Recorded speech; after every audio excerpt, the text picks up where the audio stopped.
Gocha suukaneessaa hojjettuun mana daa'ima lama ajjeeste irratti raawwatame. Innis magaalaa Finfinnee naannoo Boolee Arrabsaa jedhamutti koondoomineemii abbaa fooqii 51ffaa keessatti kan raawwatamedha. Gocha hedduu onnee nama cabsu, baay'ee nama gaddisiisu. Kun akkamitti raawwatame?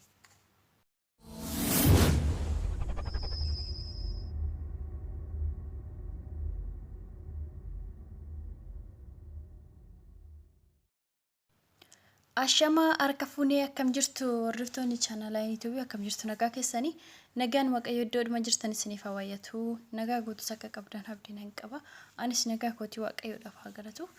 Egaa har'a akkuma dhageessanii akkuma sooshaal miidiyaa garaagaraa irratti odeeffamaa jiru akkuma dhageessan akkuma argaa jirtanii gocha suukaneessaa raawwatame kana irratti anis waa tokko jechuu barbaada.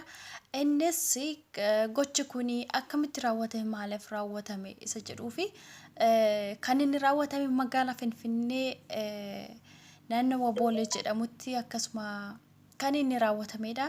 Hojjettuun mana ijoollee lama ajjeeste kan jedhamudha. Ishii tokko kan waggaa 4 billaan qaltee yoo ajjeestu ishii tokko immoo kan waggaa fi waan ta'e ukkaamsitee akka ajjeestedha jechuudha kan dubbatamaa jiru. Hedduu tokko gara nama nyaataa nama gaddisiisa jechuudha. Dhugaa dubbachuudhaaf qabeenya biraa osoo dhabanii qabeenya mana keessa wantoota adda addaa osoo dhabanii qabeenya san hojjetanii argachuu danda'u omaallee itti fakkaatu jechuudha. Ijoollee lama iddoo tokkotti guyyaa tokko dhabu jechuun hagam tokko ulfaata. Hagam tokkos gaddisaas akkamitti nama keessaa ba'a. Hedduu tokko nama gaddisiisa. Waaqayyo jajjabina isaaniif haa kennu. Ishee gocha kana raawwatteef illee waaqayyo isheef haa dhiisu, isheef haa araaramu, isheedhaaf illee kadhannaa gochuudha jechuudha. Gochi kun akkamitti raawwatame si jedhuufi dhugaa dubbachuudhaaf gochi kun kan raawwatamu waliigaltee dhabuu mana keessatti hojjechiiftuu isheetii fi akkasuma gargaartuu sana gidduutti jiru wanta isaan gidduutti raawwatamutu ijoollee kanarraan isaan ga'a jechuudha. Kana jechuun immoo yoo isheen haati manaa sun waliigaltee hojjettu ishee wajjin hin qabdu yoo ta'e yeroo hundaa hojiidhaan alatti boqonnaa hin kennituuf yoo ta'e nyaata itti kennitu yoo ta'e mindaa ishee yeroo hin kennituuf yoo ta'e yeroo baay'ee jechaan wantoota garaagaraatiin kan tuqxu yoo ta'e ajajuu malee boqonnaa kan hin kennineef yoo ta'e yeroo baay'ee haala kana hundaan hin tuqamti keessi ishee ni jeeqama. Keessi ishee gammadoo yoo hin taane yoo isheen niitii waliin warra manaasa waliigaltee hin qabdu yoo ta'e gocha kana wanta isaan irratti raawwatan kana ijoollee homaa hin beekne ijoollee qulqulluu kana irratti raawwatamuu dhufa jechuudha. Sababa kan ta'u maatii mana san keessatti jechuudha.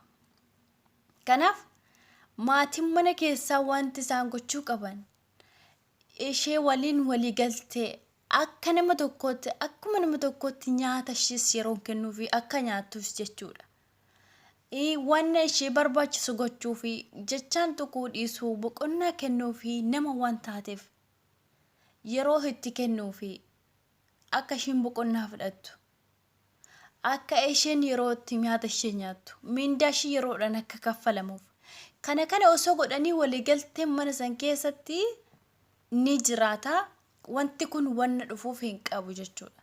Sababa kan ta'e isaanuma jechuudha. Gochi kun raawwatamuusaa sirrii osoo hin taane ka'umsi isaa yoo wantoonni kun jiraatanidha kan kun raawwatamu jechuudha.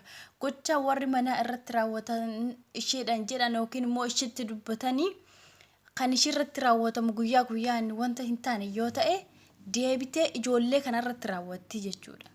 Maaliif isheen illee akka ofiishiitii keessatti yoo aarte yookiin kan gadditu ta'e isaan illee akka gaddan gochuu isheetii jechuudha. Kanaaf iyyuu kun immoo lubbuu baasu jechuun hedduu tokko cubbuudha fuula waaqayyoo duratti jechuudha akka sagalee waaqayyootittis. Yoo hin taane ta'e mana san keessatti gammachuu hin qabdu yoo ta'e niitiin mana keessaa rakkiftii yoo ta'e wantoota garaagaraatiin cinqiti yoo ta'e baatee osoo deemtee filatamaa baatee osoo deemtee osoo baddee jechuudha. Kanaaf baay'ee tokko nama gaddisiisaa onnee nama cabsaa kana qofa miti akkasumas naannoo biraatti illee wantoonni kun darbee waan raawwatamu jechuudha. Haa ta'u malee kuni ta'e darbeera garuu waaqayyo ammallee jajjabina maatii isaaniif haa kennu. Ijoollee kunis homaa hin beekanii waa tokko cubbuu tokkos hin beekanii gaariif yaraa sadda baasaniis hin beekanii Waaqayyo gannata isaan keessa sana jiraachisu. Kuni erga raawwatamee namoonni baay'een amma cinqii keessadha jechuudha kan isaan jiran. Maaliif darbee wanti kun waan raawwatamaa jiruu fi namoonni baay'een dhiphina keessa galuu yaaddoo keessa jiru jechuudha. Keessattuu namoonni sarratanyaa yookaan hojjisiiftuu mana keessa qaban ni cinqamu jechuudha. Maaliif wanti kun nurrallee ni gaa'isa jedhuu fi to'annoo yookiin immoo wantoota adda addaa gochuu danda'u jechuudha. Kanaaf wanti godhamuu qabu waan akka mataa kootti jechuudha. Waliigaltee mana keessaa sirreessu hojjettuu isaanii waliin akka nama kamiitti walitti dhufeenyi isaanii jaalala ijoollee isaanii fi maatii isaanii fi firoota isaaniitiif kennan ishiidhaaf illee jaalala kennuu fi yeroo kennuu fi akka boqottuuf mindaa ishii kaffaluu fi nyaata gahaa akka nyaattu boqonnaa akka fudhattu yeroo hunda cinquu dhiisuu caqacaquu dhiisuu kana hojjettee san dhiifte osoo kan jechuu baatanii ajajaniituma guyyaa har'aa kana hojjedhu kana naaf godhi jedhanii jaalalumaan kabajaan osoo gaafatanii haala saniin waliin deemanii wanti kun ni dhufa hidhee yaadu jechuudha. Namoonni biroos kan cinqamaniif maaliif waliigaltee kan jiru kana sirreessanii haala gaarii fi nagaa ta'ee waliin osoo jiraatanii kun hin dhufu. Kanaafuu namoonni kan maal gochuu qabanii waliigaltee godhachuu qabanii gocha hin taane yookiin immoo jechoota hin taane fi yeroo itti kennuu dhiisanii cinquu dhiisudha jechuudha. Kanaafiyyuu dhugaani wanni hin dubbadhu sin beeku iddoo tokko nama gaddisiisa.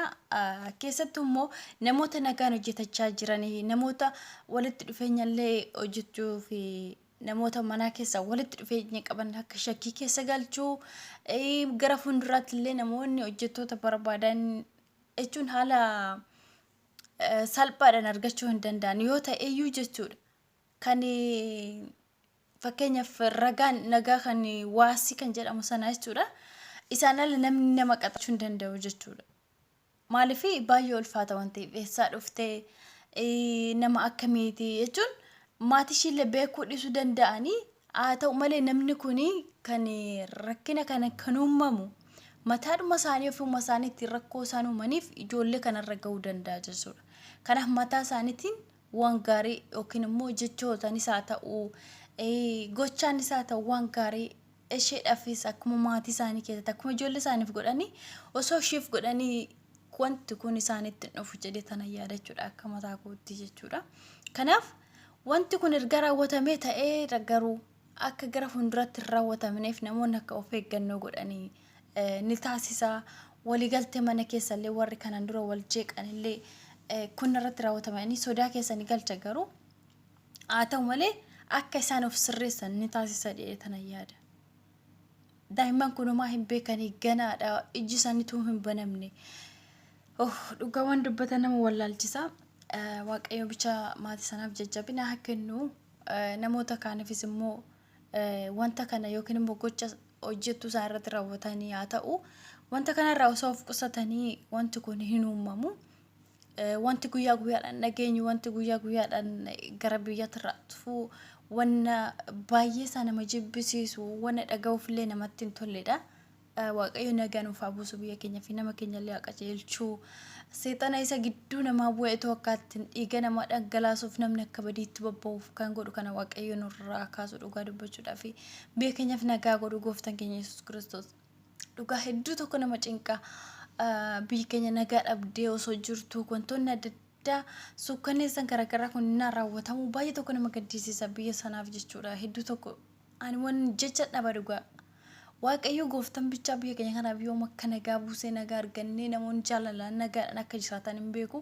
Waaqayyo garuu guyyaa qaba inni guyyaa sunis nutu hin beekne malee inni nagaa nu buusuu danda'a.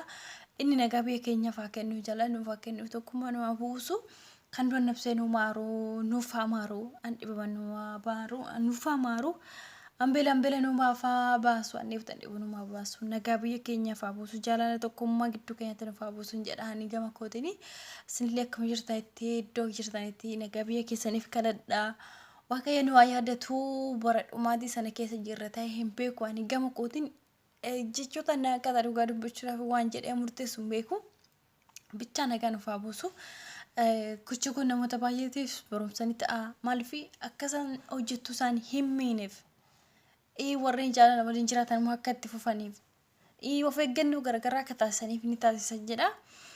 Kanaaf waan dhaggeeffattaniif waan waliin turtaniif galatoomaa sanan jaalladha sanan kabaja. Ani kasi waliin ture ayini Itoophiyaa waan waliin turtaniif hedduu galatoomaa ulfaadha bakka tokko biratti dhifamanaa godha.